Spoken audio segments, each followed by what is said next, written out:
Бүгүн 23 сентябрь Кыргыз Республикасынын мамлекеттик тил күнү.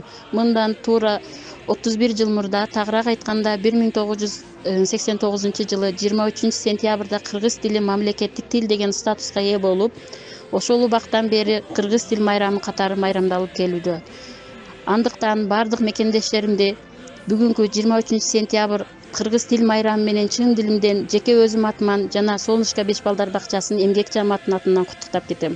Тилиң барда сулуусуң да улуусуң, тилди барда падышаңда куруучуң, эне тилде сайрайт булбул бактада, тилиң менен сен бийиксиң улуксуң.